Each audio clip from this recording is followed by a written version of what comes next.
പ്രിയരെ എല്ലാവർക്കും നമസ്കാരം. എല്ലാവർക്കും നല്ലൊരു ദിവസം നേരട്ടെ. പ്രിയരെ, ഇന്നത്തെ നമ്മുടെ വീഡിയോ ജിസ്മോളുടെ മരണവുമായിട്ട് ബന്ധപ്പെട്ട വളരെയധികം ദുരൂഹതകൾ നിഴലാടുന്ന വീഡിയോ ആണ്.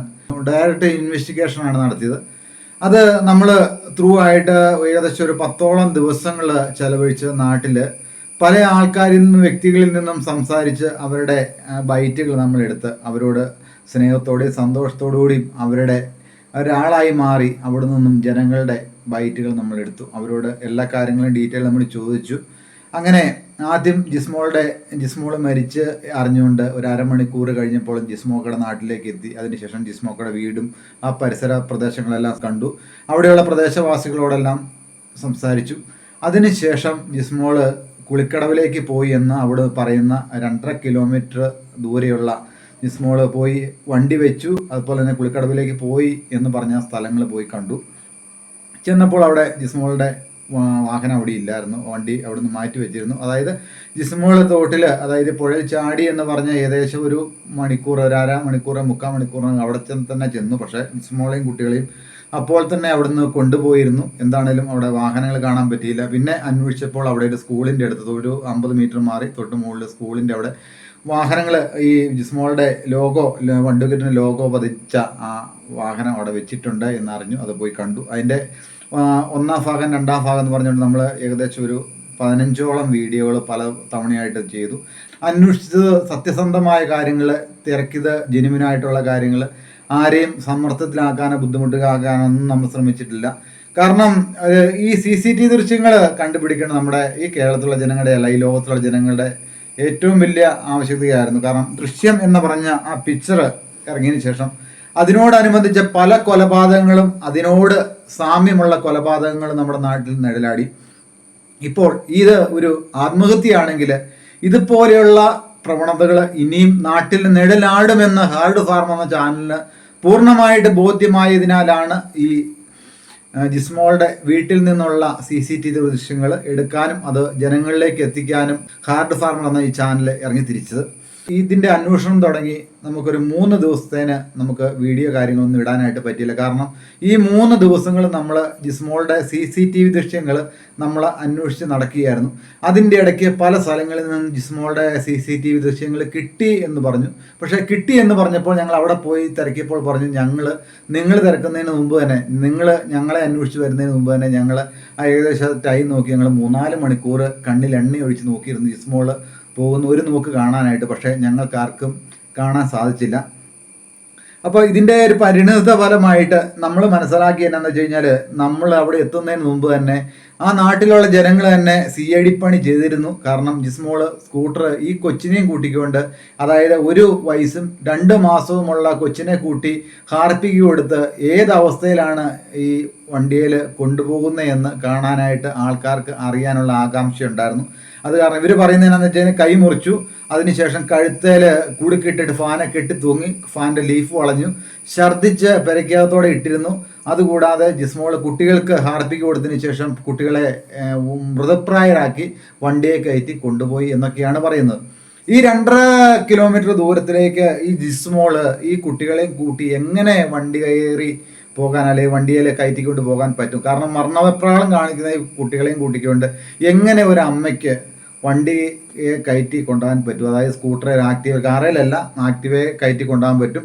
രണ്ടാമത് ജിസ്മോള് ഹാർപ്പിക്ക് കുടിച്ചു എന്ന് ഇതിൻ്റെ അകത്ത് ഒരു മരണമൊഴി പോലെ, അതായത് ഈ ജിസ്മോളുടെ ജീവൻ രക്ഷാ ഭടന്മാർ പറഞ്ഞിട്ടുണ്ട്. അതായത് അതിൻ്റെ വീഡിയോ ഒക്കെ വന്നിട്ടുണ്ട്, പിന്നാമ്പുറം വന്നിട്ടുണ്ട്. അല്ലെ മുലയൂട്ടുന്ന ജിസ്മോൾക്ക് ഈ കുട്ടികൾക്ക് എങ്ങനെ ഹാർപ്പിക്ക് കൊടുക്കാൻ തോന്നുന്നു? ഒരിക്കലും ഹാർഡ് ഫാർം എന്ന ചാനൽ പറയുന്നു, ഒരിക്കലും ജിസ്മോക്ക് അങ്ങനെ മുല കൊടുക്കുന്ന ഒരു അമ്മയ്ക്ക് ഒരിക്കലും സ്വന്തം മക്കൾക്ക് ഹാർപ്പിക്ക് അത് ആസിഡ് വായിലേക്ക് ഒഴിച്ചു കൊടുക്കാനായിട്ട് പറ്റത്തില്ല.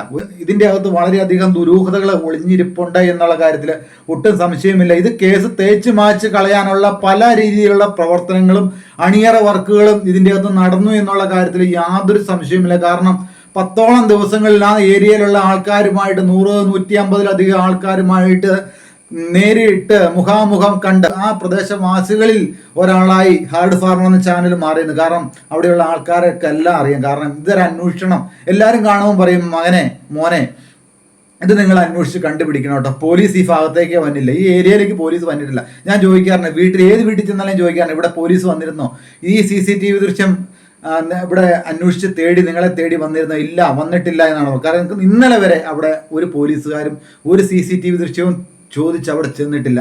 അത് കാരണം ഇവർക്ക് കൃത്യമായ ഒരു നിഗമനങ്ങളിൽ ഇവർ നേരത്തെ തന്നെ എത്തിച്ചേർന്നു എന്നുള്ളത് ഒരു പ്ലാനഡ് മർഡറാണ്. ഇത് പ്ലാനഡ് മർഡർ എന്നല്ലാതെ വേറെ ഒന്നും ഇതിന് വേറെ ഒരു വാക്കുകളും ഇതിന് പറയാനില്ല. സുഹൃത്തുക്കളെ, ഈ ജിസ്മോളുടെ മരണവുമായിട്ട് ബന്ധപ്പെട്ട ഈ മുത്തോലി ഗ്രാമപഞ്ചായത്ത്, അതായത് ജിസ്മോളുടെ ജന്മദേശമായ മുത്തോലി ഗ്രാമപഞ്ചായത്തിലുള്ള പ്രദേശവാസികൾ വളരെയധികം വിഷമത്തിലാണ്. ആ പ്രദേശവാസികളെ എല്ലാവരുടെ ഉൾക്കൊള്ളിച്ചുകൊണ്ട് ആ നാട്ടിലുള്ള പഞ്ചായത്ത് മെമ്പറും എല്ലാവരുടെ കൂടിയിട്ട് അവിടെ ഒരു വാട്സപ്പ് ഗ്രൂപ്പ് അവർ തുടങ്ങിയിരുന്നു. ആ വാട്സപ്പ് ഗ്രൂപ്പിൻ്റെ പേര് ഇതാണ്, ജസ്റ്റിസ് ഫോർ ജിസ്മോൾ. ഇതാണ് ആ വാട്സപ്പ് ഗ്രൂപ്പിൻ്റെ പേര്. ഈ ഗ്രൂപ്പിൻ്റെ പ്രൊഫൈല് ഞാനിന്ന് വായിക്കാം. ഇത് സെർച്ച് ചെയ്ത് കഴിഞ്ഞാൽ പ്രിയ സുഹൃത്തുക്കളെ, നമ്മുടെ നാട്ടിലുണ്ടായ ജിസ്മോളുടെയും മക്കളുടെയും ദാരുണമായ മരണത്തിൽ പ്രതികരിക്കാനും അവർക്ക് മരണശേഷമെങ്കിലും നീതി നേടിക്കൊടുക്കാനുമാണ് നമ്മുടെ ഈ ഗ്രൂപ്പ്. ജിസ്മോളും കുട്ടികളും മരണമടഞ്ഞിട്ട് ഇത് 2 ആഴ്ചയാവുന്നു. അവരുടെ മരണത്തിന് കാരണക്കാരായവർ ഇപ്പോഴും സമൂഹത്തിൽ സ്വൈരവിഹാരം നടത്തുന്നു. അവരെ നമുക്ക് നിയമത്തിന്റെ മുമ്പിൽ കൊണ്ടുവരണ്ടേ? അവരോട് പ്രത്യേകിച്ച് വ്യക്തി വൈരാഗ്യമോ നിര്യാതന ബുദ്ധിയോ കൊണ്ടല്ല. ഇരയാക്കപ്പെട്ടവരുടെ നീതി സാമാന്യ നീതിയാണ്. അതിനായി കൈകോർക്കുക എന്നതാണ് ഒരു വ്യക്തി എന്നതിലും അതിനുപരി പൗരന്റെ കടമയാണ്. നാം നമ്മുടെ കടമ മറക്കരുത് എന്നാണ് അതിൻ്റെ അകത്ത് അവർ ഈ ഡിസ്ക്രിപ്ഷൻ ബോക്സിൽ ഇട്ടിരിക്കുന്നത്. ഗ്രൂപ്പിൽ 914 വ്യക്തികളെ ഈ ഗ്രൂപ്പിൽ കാണാനായിട്ട് സാധിക്കും. എന്താണേലും ഈ ഗ്രൂപ്പിൽ വളരെയധികം ചർച്ചകൾ കാര്യങ്ങൾ നടപ്പുണ്ട്. ഈ ഗ്രൂപ്പിൻ്റെ ഒരു പ്രത്യേകത എന്ന് പറഞ്ഞു കഴിഞ്ഞാൽ 120-ലധികം അഡ്മിന്മാർ ഈ ഗ്രൂപ്പിൽ ഉണ്ട്. വിദേശത്തും സ്വദേശത്തുമുള്ള വളരെയധികം ആൾക്കാരുണ്ട്. ഏകദേശം ഒരു 500-ലധികം ആൾക്കാർ വിദേശത്തുള്ള ആൾക്കാർ. കാരണം അവർ വിദേശത്താണെങ്കിലും നാട്ടിലുള്ള ആൾക്കാരോടാണ് അവരുടെ സ്നേഹവും കൂറും ഒക്കെ. എന്താണെങ്കിലും വളരെയധികം സന്തോഷം തോന്നുന്നു. ഈ ഗ്രൂപ്പിലേക്ക് പെട്ടെന്ന് തന്നെ അണിചേരാനും ഈ ജിസ്മോളുടെ ഇൻസിഡന്റ് അഥവാ ഇത് കൊലപാതകമാണോ അല്ലെങ്കിൽ ഇത് ആത്മഹത്യയാണോ എന്ന് അറിയാനുള്ള ഒരു ജിജ്ഞാസ, ആ ഒരു ക്യൂരിയോസിറ്റി, അത് മലയാളിക്കല്ല ഈ ലോകത്തിലുള്ള എല്ലാ ആൾക്കാർക്കും ഉണ്ട്.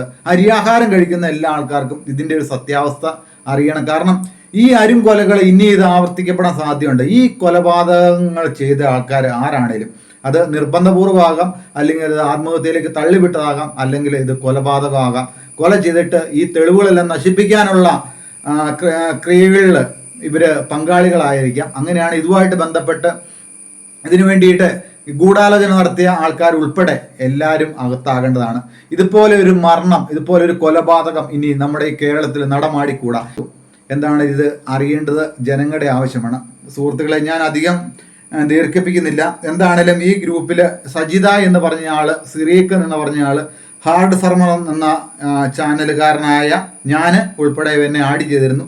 എന്താണേലും ഈ ഗ്രൂപ്പിന്റെ പ്രവർത്തനങ്ങൾ കാര്യങ്ങൾ നമ്മൾ കേട്ടുകൊണ്ടാണ് ഇരുന്നത്. നമ്മൾ വേണ്ട നിർദ്ദേശങ്ങളെല്ലാം ഈ ഗ്രൂപ്പിന് കൊടുത്തായിരുന്നതാണ്. അതുപോലെ തന്നെ ഹൈക്കോടതി അഭിഭാഷകയായ സജിത എന്ന് പറഞ്ഞ ആളും വേണ്ട നിർദ്ദേശങ്ങൾ കൊടുത്തിരുന്നു. സിറിയക്ക എന്ന് പറഞ്ഞ ആളും വേണ്ട നിർദ്ദേശങ്ങൾ കൊടുത്തിരുന്നു. ജിസ്മോളുടെ വാർത്തകൾ പാർട്ടിവൽക്കരിച്ച് ഈ വാർത്തകൾ ഗതി മാറ്റിവിട്ട് പാർട്ടിക്കാരെ തമ്മിൽ അങ്ങോട്ടും ഇങ്ങോട്ടും അടുപ്പിക്കാനുള്ള ശ്രമങ്ങളാണ് നടക്കുന്നത് എന്നാണ് ഹാർഡ് ഫാർം എന്ന ചാനൽ ബോധ്യം. അത് ഞാൻ ജസ്റ്റ് അതിൻ്റെ വാർത്തകൾ ഞാൻ നിങ്ങളെ ഇന്ന് കേൾപ്പിക്കാം. എന്താണെങ്കിലും ഇത് ഇങ്ങനെ പോയി കഴിഞ്ഞാൽ ഈ ജിസ്മോളുടെ അന്വേഷണങ്ങളും കാര്യങ്ങളും ഏത് അവസ്ഥയിലായിക്കാണ് പോകുന്നതെന്ന് നമ്മൾ എന്താണേലും അറിയേണ്ടതായിട്ടുണ്ട്. ഇത് ഈ ശരിയായ രീതിയിലുള്ള ഒരു അന്വേഷണത്തിലേക്കല്ല പോകുന്നത് എന്ന് ഞങ്ങൾക്ക് ബോധ്യമായ കാരണം നമ്മൾ ഈ കാര്യങ്ങൾ നമ്മൾ ഈ ഗ്രൂപ്പിലുള്ള അഡ്മിന്മാരെ അറിയിക്കുകയും കഴിഞ്ഞാൽ ഏകദേശം കുറച്ച് നേരം കഴിഞ്ഞപ്പോൾ നമ്മളെ ഇതിൻ്റെ സ്വാഗതം. ഞാനിപ്പോൾ നിൽക്കുന്നത് അടുത്ത ആത്മഹത്യ ചെയ്ത 2 കുട്ടികളുമായി ആത്മഹത്യ ചെയ്ത ആ ജിസ്മോളുടെ ഭർത്താവിന്റെ വീടിന് സമീപത്തുള്ള തണലോരം എന്ന് പറയുന്ന സ്ഥലത്താണ്. തണലോരം ഇവിടെ ഇന്ന് കുറച്ച് ബോട്ടുകളൊക്കെ ഉദ്ഘാടനം ചെയ്യാനായിട്ട് ചാണ്ടിയമ്മൻ വന്നിരുന്നു. അപ്പോൾ ഇന്നലെ ഈ പ്രക്ഷോഭ നായികമാര് എല്ലാവരും ഇന്ന് അദ്ദേഹത്തെ കണ്ട് ഈ പ്രശ്നത്തിൽ ശക്തമായി ഇടപെടണം എന്ന് ആവശ്യപ്പെടാനായിട്ട് അവർ എത്തിയിരുന്നു. അപ്പോൾ എത്തിയിരുന്നപ്പോൾ അദ്ദേഹത്തോട് സംസാരിച്ചു. ആ സംസാരിച്ചതിന്റെ ഭാഗങ്ങളാണ് നിങ്ങൾ കാണുന്നത്. അപ്പം വളരെ വലിയ ഒരു പ്രശ്നമായി ഇവിടെ മാറിയിരുന്നു. പെട്ടെന്ന് എന്തായാലും എത്രയും പെട്ടെന്ന് ചാണ്ടിയമ്മൻ ഇവിടുന്ന് കാറിൽ ഇവിടുന്ന് പോവുകയും ചെയ്തു. ഏതായാലും നിങ്ങൾ ഈ കാഴ്ച ഒന്ന് കണ്ടു നോക്കാം. കോടതിയിലല്ലേ കേസ്? കോടതിയിലല്ലേ കേസ്? കോടതി തീരുമാനിക്കട്ടെ. സർക്കാർ അറസ്റ്റ് ചെയ്തല്ലോ, പോലീസ് അറസ്റ്റ് ചെയ്തു. അത് മുഖ്യമന്ത്രിയോട് ചോദിക്കും. തീർച്ചയായിട്ടും അതായത് മുഖ്യമന്ത്രിയോട് തന്നെയാണ് ചോദിക്കേണ്ടത്. കാരണം ഇത് ആഭ്യന്തരം കൈകാര്യം ചെയ്യുന്നത് മുഖ്യമന്ത്രി തന്നെയാണ്. കാരണം ചാണ്ടുമ്മന്റെ അടുത്ത് തന്നെ ചോദിച്ചിട്ട് യാതൊരു കാര്യമില്ല. കാരണം ഇതിന്റെ കേസിന്റെ കുറച്ച് ആൾക്കാർ ചെന്നിട്ട് കുറച്ച് പാർട്ടിക്കാരെ സംഘടിപ്പിച്ചുകൊണ്ട് ഒരു അറിയാത്ത ഒരു വ്യക്തിയുടെ അടുത്തേക്ക് അല്ലെങ്കിൽ കുറച്ച് ആൾക്കാരെല്ലാം അവിടെ കൂടി ചെന്നിട്ട് പെട്ടെന്ന് ഒരു മൈക്കും ഒരു ക്യാമറമാനൊക്കെ ആയിട്ട് ചെന്നിട്ട് ഇതെന്താ സംഭവം അത് അങ്ങനെ ഇങ്ങനെ ചോദിച്ചു കഴിഞ്ഞാൽ അത് അവരോട് അത് അവതരിപ്പിക്കാനുള്ള ഒരു പെട്ടെന്ന് തന്നെ ആളെ അടുത്തേക്ക് എന്നിട്ട് ഇടിച്ചു കയറി സംസാരിക്കുമല്ലോ. ഞാനത് കണ്ടു. കാരണം അതിൻ്റെ അത് കമന്റ് ബോക്സ് കണ്ടു കഴിഞ്ഞപ്പോൾ നമുക്ക് വളരെയധികം മനസ്സിലായി എന്താണെന്ന് വെച്ച് കഴിഞ്ഞാൽ ഈ വാർത്തകളെ ഗതി മാറ്റി വിടാനുള്ള ഒരു കാര്യങ്ങൾ ഇത് പാർട്ടിവൽക്കരിച്ച് ഈ വാർത്തകളെ ഗതി മാറ്റി വിടാനുള്ള വളരെ തന്ത്രപൂർവമായ ഒരു ശ്രമമാണ് നടത്തിയിരിക്കുന്നതെന്ന് ഹാർഡ് ഫാർമ ചാനലിക്ക് മനസ്സിലായി. എന്താണെങ്കിലും ഈ ഇങ്ങനെയുള്ള വാർത്തകളിലേക്കല്ല പോകേണ്ടത്. ഇതിന്റെ നിജസ്ഥിതി അന്വേഷിച്ച് സത്യസന്ധമായ കാര്യങ്ങൾ അന്വേഷിച്ചാണ് പോകേണ്ടത്. രീതിയിലുള്ള സപ്പോർട്ടുകൾ നമ്മൾ നാളിതുവരെ ഈ നമ്മുടെ ചാനലിന്റെ ഭാഗത്ത് നമ്മൾ ചെയ്തു കൊടുത്തിട്ടുണ്ട്. അതുപോലെ തന്നെ അവരുടെ വീടിന്റെ അടുത്തുള്ള വീട്ടു ജോലിക്ക് നിന്നിരുന്ന ആ സ്ത്രീയെ നമ്മൾ അവരെ ഇന്റർവ്യൂ എടുത്തിട്ടുണ്ട്. അതുപോലെ തന്നെ വീടിന് തൊട്ടടുത്ത് പാൽ കൊടുത്തുകൊണ്ടിരിക്കുന്ന ആളുടെ എടുത്തിട്ടുണ്ട്. ജിസ്മോളെ വള്ളത്തിലേക്ക് കയറ്റിയ ആളുടെ ഇന്റർവ്യൂ എടുത്തിട്ടുണ്ട്. അതുപോലെ തന്നെ ജിസ്മോള് പുഴയിലേക്ക് പോയ ആ വഴികളുമായിട്ട് ബന്ധപ്പെട്ട ആൾക്കാർ ഇന്റർവ്യൂ ചെയ്തു. അതുപോലെ തന്നെ അവിടെയുള്ള കരയോഗം പ്രസിഡന്റ് ഇന്റർവ്യൂ എടുത്തിട്ടുണ്ട്. പഞ്ചായത്ത് മെമ്പർമാരെ എല്ലാം ഇന്റർവ്യൂ എടുത്തിട്ടുണ്ട്. പഞ്ചായത്ത് പ്രസിഡന്റ് എടുത്തിട്ടുണ്ട്. കാരണം നമ്മൾ ചെയ്യാൻ പറ്റാവുന്ന കാര്യങ്ങളെല്ലാം നമ്മുടെ ഭാഗം നമ്മൾ ചെയ്തു. ആ ഭാഗങ്ങൾ വൃത്തിയും വെടുപ്പായി. അതുപോലെ തന്നെ 3 ദിവസങ്ങൾ ഹാർഡ് ഫാർമർ എന്ന ചാനൽ നമ്മൾ സ്റ്റാഫ് ഉൾപ്പെടെ നമ്മൾ അവിടെ ആ ഏരിയയിൽ നമ്മൾ പോയി CCTV കാര്യങ്ങളെല്ലാം ചെക്ക് ചെയ്ത് നമ്മളെല്ലാം ബോധ്യപ്പെട്ടു. ഇങ്ങനെ സംഭവങ്ങളില്ലെന്ന് പൂർണ്ണമായിട്ട് ബോധ്യപ്പെട്ടു. എന്താണ് ഇതിന്റെ അപ്പുറത്തേക്ക് വേറെ ഒന്നും പറയാനില്ല. ഈ കാര്യങ്ങളൊക്കെ നമ്മൾ അവതരിപ്പിച്ചപ്പോൾ നമ്മൾ ഈ ഓരോരോ കാര്യങ്ങൾ വരുമ്പോൾ നമ്മൾ ഇട്ടിരിക്കുന്ന വീഡിയോ കാര്യങ്ങളൊക്കെ നമ്മൾ അവിടെ സബ്മിറ്റ് ചെയ്തപ്പം അവർ എന്താണെന്നറിയില്ല നമ്മളെ അതിൻ്റെ അകത്തുനിന്ന് റിമൂവ് ചെയ്തു. എന്താണെങ്കിലും ഈ ഗ്രൂപ്പ് നല്ലൊരു സതുദ്ദേശത്തോടെയല്ല ഈ ഗ്രൂപ്പ് നല്ലൊരു ഉദ്ദേശത്തോടെയല്ല പോകുന്നത് എന്ന് എനിക്ക് മനസ്സിലായി. കാരണം ഇത് പാർട്ടിവൽക്കരിക്കാനുള്ള ശ്രമങ്ങളാണ് ഈ ഗ്രൂപ്പിന്റെ ഭാഗത്തു നിന്ന് നടക്കുന്നത് എന്ന് ഹാർഡ് ഫാർമർക്കും അതുപോലെ തന്നെ ഹൈക്കോടതി അഭിഭാഷകയായ സജിതയ്ക്കും അവിടെയുള്ള ശശി മെമ്പറാണ് ഞങ്ങളെ എല്ലാം റിമൂവ് ചെയ്ത്. എന്താണെങ്കിലും ശശി മെമ്പറെ താങ്ക്സ്. കാരണം ശശി മെമ്പറെ ഞാൻ നേരത്തെ തന്നെ നോട്ടം വെച്ചിരുന്നു. അന്ന് സജിത എന്ന് പറഞ്ഞ അഡ്വക്കേറ്റ് എറണാകുളത്തു നിന്നും കാർ ഓടിച്ച് അന്ന് രാത്രിയിൽ 8 മണിയായപ്പോൾ ആ മെഴുകുതിരി പ്രദക്ഷിണത്തിൽ പങ്കെടുത്ത് അവിടെ വന്നിട്ട് ഒരു മൈക്ക് പോലും കൊടുക്കാതെ അവിടെ ഒരു വേദിയിൽ പോലും ഒരു പരിഗണന കൊടുക്കാതെ അതിന് ഈ സജിത മെമ്പറെ കുറിച്ച് ഒരു വാക്ക് പോലും പറയാതെ അവിടെ ആ സദസ്സിൽ വെച്ച് അത്ര ആൾക്കാരുടെ മുമ്പ് വെച്ച് ഒറ്റപ്പെടുത്തിയപ്പോൾ ഞാൻ അന്നേ തന്നെ ഞാൻ ഊഹിച്ചിരുന്നു പര്യവസാനം എന്താകുമെന്ന്. എന്തായാലും കുഴപ്പമില്ല.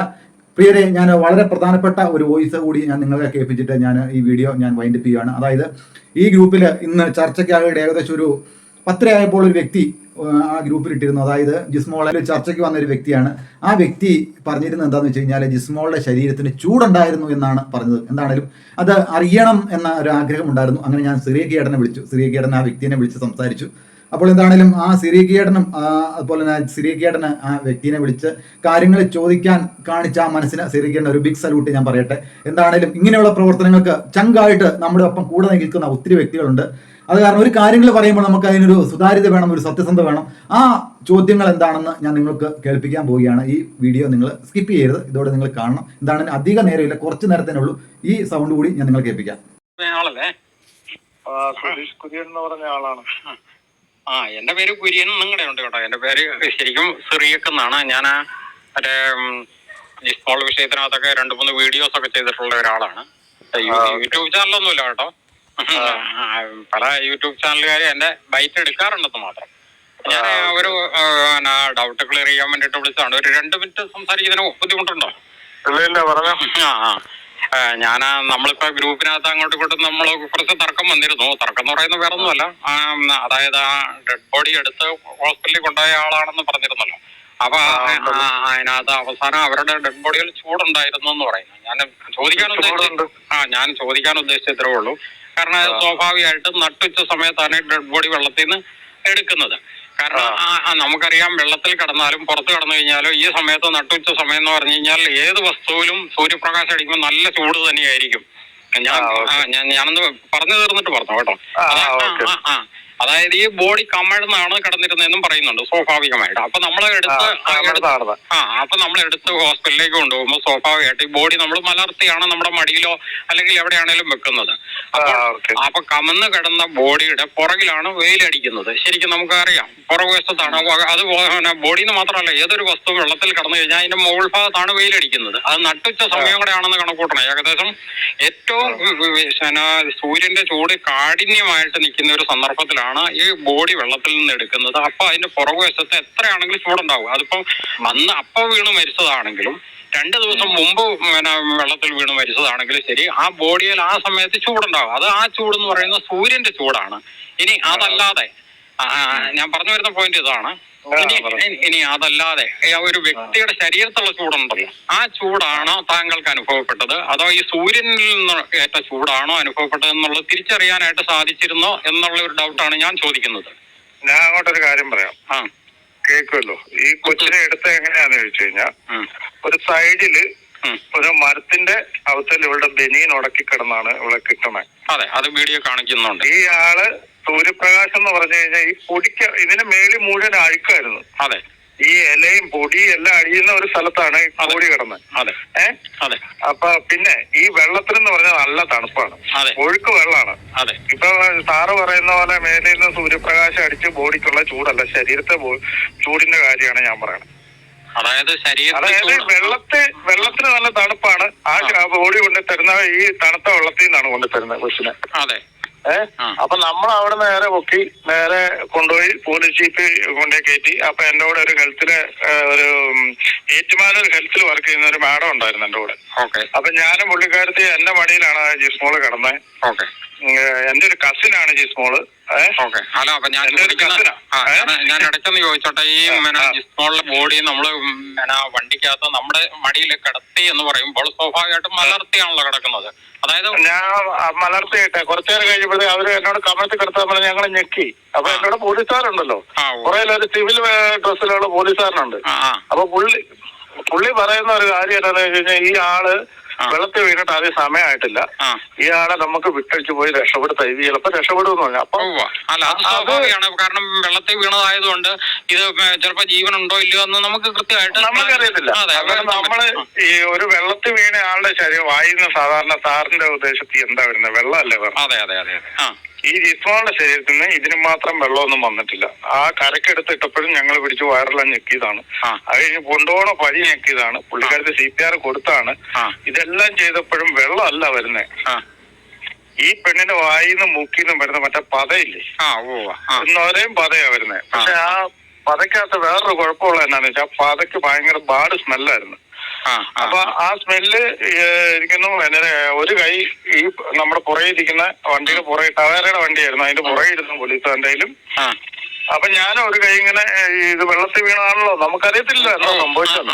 അപ്പൊ നമ്മളെ എന്റെ ഒരു കൈ ഉണ്ട്, ഞാനതിങ്ങനെ ചൂടാക്കിക്കൊണ്ടിരിക്കുന്നു. അപ്പുറത്തെ പുള്ളിക്കാർക്ക് CPR കൊടുക്കുന്ന കാലിന്റെ വെള്ളം എല്ലാം ഇങ്ങനെ ചൂടാക്കിക്കൊണ്ടിരിക്കുന്നു. എന്ന് പറഞ്ഞാൽ അതിന് മാത്രം തണുപ്പ് ഈ ശരീരത്തില്ല. സാധാരണ നമ്മള് വെള്ളത്തിൽ നിന്ന് ഒരു ബോഡി എടുക്കുമ്പോ അത് തണുത്ത് വരച്ച് ശരിയാണ്. പിന്നെ സാറ് പറഞ്ഞ ഒരു ഇത് എന്ന് പറഞ്ഞു കഴിഞ്ഞാൽ അത് വെയിലേറ്റ് കിടന്നാണ്. ഒരിക്കലും ഈ ബോഡി വെയിലേറ്റല്ല കിടന്നത്, ഇത് തണലത്താണ് ഈ ബോഡി കിടന്നത്. ഈ ഒഴുക്കി ചെന്ന ഒരു ഇഴിഞ്ഞിലില്ല, നമ്മുടെ ഈ മിനിച്ചിലാറിന്റെ സൈഡിൽ കൂടെ ഒക്കെ ഉള്ള ഇഴിഞ്ഞിൽ അവസരം ഉടക്കി ഈ കൊച്ചു കിടന്നത്. ഇത് വെയിലടിച്ചെന്ന് പറഞ്ഞു കഴിഞ്ഞാൽ എന്നെ സംബന്ധിച്ചെന്നല്ല, അവിടെ വെയിലടിച്ചുള്ള ചൂടല്ല, ഒരു മനുഷ്യന്റെ ശരീരത്തുള്ള ചൂടില്ലേ, ആ ഒരു ചൂടാണ് നമ്മൾ കാണുന്നത്. അതായത് ഇപ്പൊ സുധീഷ് ഇപ്പൊ പറയുന്നത് ആ ലേഡീനെ അവിടുന്ന് പുഴയെന്ന് എടുക്കുന്ന സന്ദർഭത്തിൽ ആ ലേഡിയുടെ ശരീരത്ത് സ്വാഭാവികമായിട്ടുള്ള, അതായത് ജീവൻ നഷ്ടപ്പെടുന്നതിന് മുമ്പുള്ള ചൂടുണ്ട്, ആ ചൂടുണ്ടായിരുന്നു എന്നാണ് ഇപ്പൊ സുധീഷ് പറയുന്നത് അല്ലെ? എന്നാന്ന് വെച്ചാൽ എല്ലാരും പറയുന്നു ജീവനുണ്ട്, എടുത്തോണ്ട് പൊക്കണം. നമ്മളെടുത്ത് ജീവൻ രക്ഷിക്കുക എന്നുള്ളതാണ്. അല്ല, അതിപ്പോ സ്വാഭാവികമായിട്ട് നമുക്കറിയാം. ഇപ്പൊ 2 ദിവസമായ ബോഡി ആണെങ്കിൽ പോലും നമുക്ക് എടുക്കുമ്പോൾ ചിലപ്പോൾ അറിയാൻ പറ്റില്ല ഇവർ 2 ദിവസമായോ അതോ ഇപ്പൊ വീണോ നമുക്കറിയില്ലല്ലോ. അപ്പൊ നമുക്കറിയത്തില്ല. നമുക്ക് നാച്ചുറലി അറിയാവുന്ന കാര്യങ്ങൾ എന്ന് പറഞ്ഞാൽ വെള്ളത്തിൽ കിടന്ന ഒരു ബോഡി ആണെങ്കിൽ മരച്ചതായിരിക്കും, അല്ല കൈ ഇങ്ങനെ കൈയൊക്കെ സാധാരണ നമ്മുടെ സാധാരണ മനുഷ്യന്റെ കൈയില്ലേ, മനസ്സിലായി. നമ്മള് ജീവിച്ചിരിക്കുമ്പോൾ ഉള്ള കൈ എങ്ങനെ ഇരിക്കുന്നത് അതേപോലെയാണ് ആ പെണ്ണിന്റെ ശബ്ദം. പക്ഷെ അതിനകത്ത് ഞാനിപ്പോ മറ്റൊന്നും കൊണ്ട് പറയില്ല, സുധീഷ് ഇപ്പൊ പറഞ്ഞതിൽ തന്നെ മറ്റൊരു വൈരുദ്ധ്യം അവിടെ കടന്നു വരുന്നുണ്ട്. മറ്റൊന്നുമല്ല, അതായത് ഈ സുധീഷ് ഇപ്പൊ പറഞ്ഞതിനകത്ത് തന്നെ പറഞ്ഞു ഇവരെ അവിടെ പുഴയിന്ന് എടുത്തപ്പോ തന്നെ അവിടെ വയറ് ഞെക്കി, വെള്ളം കാര്യമായിട്ട് പോയില്ല. അതുപോലെ വണ്ടിക്കകത്ത് വെച്ചും കമഴ്ത്തി കിടത്തി അധികം വെള്ളമൊന്നും വന്നിട്ടില്ല, അധികം വെള്ളമില്ല. അപ്പൊ ഇവരുടെ വായിൽ വരുന്ന ആകെ ഇതാണ് ഈ ഞൊരയും പതയും വന്നു. അതെ, ഞൊരയും പതയും വന്നു. അതിന് ഭയങ്കര പാട് സ്മെല്ലും ആയിരുന്നു. അപ്പൊ മറ്റെന്തോ സാധനമാണ് വയറ്റിൽ കിടന്നതെന്നുള്ള വ്യക്തമാണ്. അതിൽ നിന്നാണ് സ്മെല്ല് വരുന്നത്. അപ്പൊ അങ്ങനെ വരുമ്പോൾ സ്വാഭാവികമായിട്ടും ജീവനോടെയാണ് ജിസ്മോളെ വെള്ളത്തിൽ വീണത് എങ്കിൽ സ്വാഭാവികമായിട്ടും ജിസ്മോൾ വെള്ളം കുടിക്കണം. കാരണം ശ്വാസം മുട്ടുമ്പോൾ ഒരു വ്യക്തി ഉള്ളിലേക്ക് വലിച്ചു കയറ്റുന്നത് എന്താണോ, അത് വെള്ളമാണെങ്കിൽ വെള്ളം, അതല്ലെങ്കിൽ മണലാണെങ്കിൽ മണല്, ചെളിയാണെങ്കിൽ ചെളി, ഇതെല്ലാം അവിടെ വരണം. അപ്പൊ അവിടെ സ്വാഭാവികമായിട്ട് അധികം വെള്ളം കുടിച്ചിരുന്നില്ല എന്നുള്ളത് ഇപ്പൊ പ്രാഥമികമായിട്ട് സുധീഷ് തന്നെ ഇപ്പൊ ഇതിനകത്ത് പറഞ്ഞു കഴിഞ്ഞു, ഒരു സ്റ്റേറ്റ്മെന്റ് വന്നു കഴിഞ്ഞു. അപ്പൊ അതുകൊണ്ട് ഞാൻ പറയുന്നത് ചിലപ്പോ ഇനി ഞാൻ ഓടി വന്നതാണ്, വഴിയിൽ നിന്ന് ഓടി വന്നതാണ്. അന്നേരം ഈ ബോഡിയായിട്ട് ഇവര് വന്നു, അവരന്നേരം അവിടെ കമത്തി മലത്തിയൊക്കെ ഇട്ട് വയറെ പിടിച്ചു. അതായത് വണ്ടിയെ കയറ്റുന്നതിന് മുമ്പ് തന്നെ കമഴ്ത്തിയിട്ടും അവര് ശരിക്കും പക്ഷെ ഞങ്ങൾ വണ്ടിയെ കയറി കഴിഞ്ഞാൽ ഞാനിപ്പോ അതും പറയാം, വണ്ടിയെ കയറി കഴിഞ്ഞപ്പോഴാണ് ഈ പെണ്ണിന്റെ വായിന്ന് ഈ ഞൊരയും പറയാൻ തുടങ്ങിയത്. പിന്നെ നമ്മള് 5 മിനിറ്റ് മാക്സിമം ഒരു 7 മിനിറ്റ് എടുത്ത് കാണും കാലിദാസ് ഹോസ്പിറ്റലിൽ വരെ. ഞാൻ നേരെ അവിടെ എടുത്ത് അവരുടെ കൊടുത്തു. എന്റെ കൂടെ ആ ചേച്ചി ഉണ്ടായിരുന്നു, ആ ഹെൽത്തിലെ ചേച്ചി ഉണ്ടായിരുന്നു, പിന്നെ പോലീസുകാരാണ്. പിന്നെ അവിടെ ചെന്നപ്പോ അവിടുത്തെ നോർമലി റെഡിയായിരുന്നു, അവര് എടുത്തോണ്ട് പോയി. പിന്നെ സുധീഷ ഇപ്പം മറ്റൊന്നും ഉണ്ടല്ലോ, വേറൊരു കാര്യം കൂടെ ജസ്റ്റ് ചോദിക്കുന്ന മാത്രമേ ഉള്ളൂ. നമ്മള് ക്ലീൻ എവിഡൻസിന്റെ ബേസിൽ ചോദിക്കുന്ന കാര്യങ്ങളൊന്നുമല്ല. ഞാൻ ഒരു സോഷ്യൽ വർക്കർ എന്ന് മാത്രമേ ഉള്ളൂ. അപ്പൊ ഞാൻ ഇതിനകത്ത് ചോദിക്കാൻ ഉദ്ദേശിച്ച ഒരു കാര്യം എന്ന് പറയുന്നത്, ഈ ജിസ്മോളിലെ പുറകുവശത്ത് പിന്നീട് പറഞ്ഞു കേട്ടതാണ്. അതായത് കണ്ടമാനമായിട്ട് പുള്ളി ഒരു പാടുണ്ടായിരുന്നു പറഞ്ഞു. അത് പിന്നെ ഒത്തിരി പഴക്കം ചെന്നതല്ല, ഈ സംഭവത്തിന്റെ 1-2 ദിവസങ്ങളിലായിട്ട് അങ്ങനെ എന്തെങ്കിലും കണ്ടതായിട്ടോ ഓർക്കുന്നുണ്ട്. ഞാനിപ്പോ ഉള്ള കാര്യം പറയാലോ, അത് ഒരു മരത്തെ കൊണ്ടോ ഇതൊന്നുമല്ല. നമ്മുടെ സാറ് ക്രിസ്ത്യാനിയാണല്ലേ? അതെ, ഞാൻ ക്രിസ്ത്യാനിയാണ്. എന്റെ പേര് എനിക്കറിയത്തില്ല.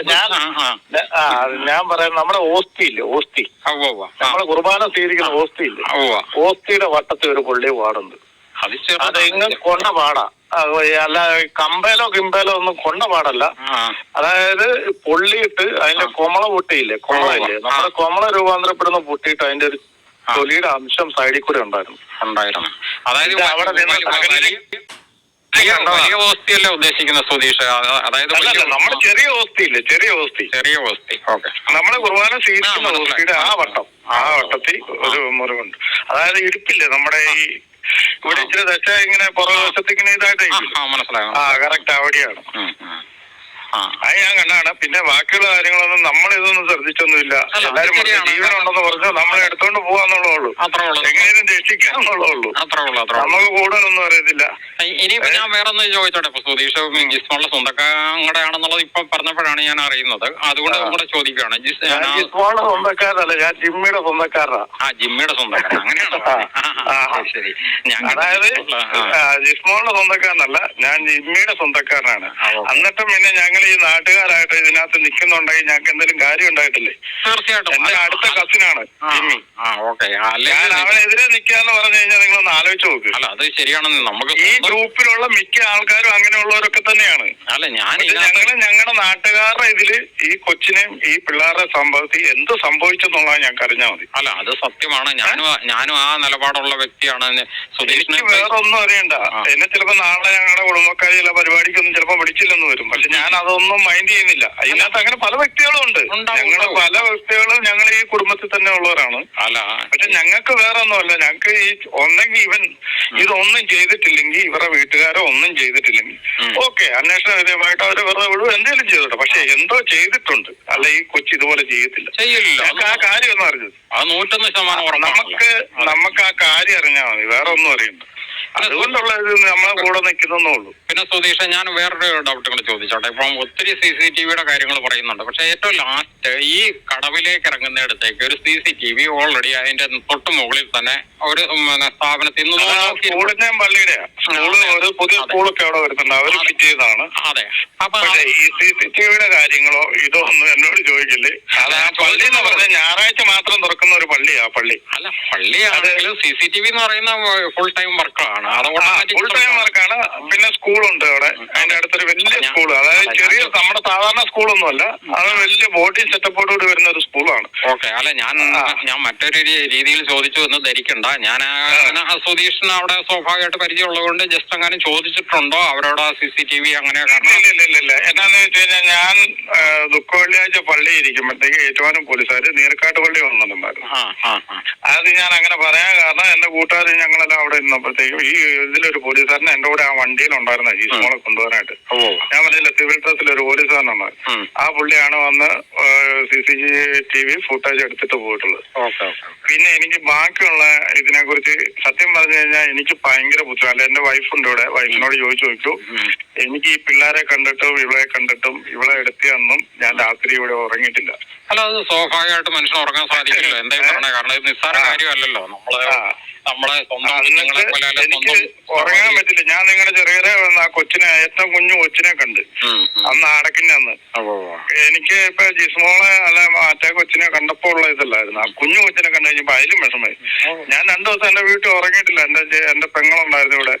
അതൊരു നീ രാത്രിയിലൊക്കെ കിടന്ന് ഞെട്ടിയായിരുന്നു. ഞാൻ എന്റെ ചേച്ചി എന്താ പറയാ, അത് സ്വാഭാവിക വിഷമത്തിലാണ് ഈ ഗ്രൂപ്പില്. കാരണം നമ്മളൊക്കെ ഒരു മനുഷ്യരല്ലേ. കാരണം നമ്മൾക്ക് ഇങ്ങനെയുള്ള സീനൊക്കെ കണ്ടു കഴിയുമ്പോൾ സ്വാഭാവികമായിട്ട് അതിന്റേതായ പ്രതികരണം നമ്മുടെ മനസ്സിൽ പെട്ടെന്നൊന്നും ആയില്ല. ഞങ്ങളുടെ ഈ നാട്ടിലുള്ളവർ മുഴുവൻ ഉണ്ടായിരുന്നു അവിടെ കാറ്റാസി. എനിക്ക് മറ്റേ പോലീസ് ജീപ്പെ കൊണ്ടുപോയതുകൊണ്ട് പോലീസുകാർ എന്നോട് വന്ന് വിവരം പറഞ്ഞു. എന്നോട് പോലീസുകാർ പറഞ്ഞ എന്നാന്ന് ചോദിച്ചു കഴിഞ്ഞാൽ, എടാ നമ്മൾ കൊണ്ടുവന്ന് വെറുതെ ആയിപ്പോന്ന് ആദ്യം പറഞ്ഞു. അത് കഴിഞ്ഞ് ഒരു പോലീസുകാരൻ വന്ന് എന്നോട് പറഞ്ഞു, ഇല്ലടാ അതിപ്പോ 2 മണിക്കൊന്നുള്ള ആരെയും രക്ഷപ്പെടുമെന്നാ പറയുന്നതെന്ന് പറഞ്ഞു. കഴിഞ്ഞ് ലാസ്റ്റ് ആ ASI അവിടുത്തെ ഏറ്റവും ASI വന്ന എന്നോട് പറഞ്ഞു. ഞാൻ ഇങ്ങനെ മാറിയിരിക്കുക. അപ്പൊ പുള്ളി വന്ന എന്നോട് പറഞ്ഞു, എടാ നമ്മൾ കൊണ്ടുവന്ന് വെറുതെ ആയിപ്പോടാന്ന് പറഞ്ഞു. ഞാൻ പിന്നെ ഒന്നും മിണ്ടില്ല. ഞാൻ അവിടുന്ന് എന്റെ വണ്ടി അവിടെ ആ മരിച്ചിടത്ത് വെച്ചേക്കായിരുന്നു, 6ന്റെ അവിടെ. പിന്നെ ഞാൻ നമ്മുടെ ഒരു കൂട്ടുകാരനെ വിളിച്ച് നേരെ വണ്ടി എടുത്ത് ഞാൻ എന്റെ വീട്ടിൽ പോയി. എന്നുവെച്ചാൽ നമുക്ക് അതുപോലെ ബുദ്ധിമുട്ടായി പോയി. അതുകൊണ്ടാണ്, വേറെ ഒന്നും. നമ്മളെല്ലാരും ചെയ്യുന്ന ഒരു കാര്യം തന്നെയാണ്. ആ കാര്യങ്ങൾ തന്നെയാണ് സ്തുതി ചെയ്തത്. അതിനകത്തുനിന്ന് യാതൊരുവിധ തർക്കങ്ങളും ഇല്ലാതെ ഏറ്റവും ചെയ്യേണ്ടത് തന്നെയാണ്. എനിക്ക് ആകെപ്പാടെ ഒരു ഡൗട്ട് വന്നത് ആ ഒരു പോയിന്റ് മാത്രമാണ്. കാരണം ഈ ഡെഡ് ബോഡിയിൽ ചൂട് കണ്ടിരുന്നു എന്ന് സ്തുതി പറഞ്ഞു കഴിഞ്ഞു. ഇപ്പോൾ സ്വാഭാവികമായിട്ട് ആ ചൂട് മനുഷ്യ ശരീരത്തിന്റെ ചൂടാണോ അതോ വെയില്? കാരണം നട്ടുച്ച വെയിലാണ്, നമുക്കറിയാം. അന്നത്തെ ദിവസം പറഞ്ഞാൽ കോര വെയിലുള്ള ഒരു സമയമാണ്. അപ്പൊ സ്വാഭാവികമായിട്ടും ഇപ്പൊ പുഴയിലൊരു സാധനം കടന്നു കഴിഞ്ഞാൽ പോലും വെയിൽ കൊള്ളുന്ന ഭാഗത്ത് നല്ല ചൂട് തന്നെ ഉണ്ടാവാം. അപ്പൊ ആ ചൂടാണ്.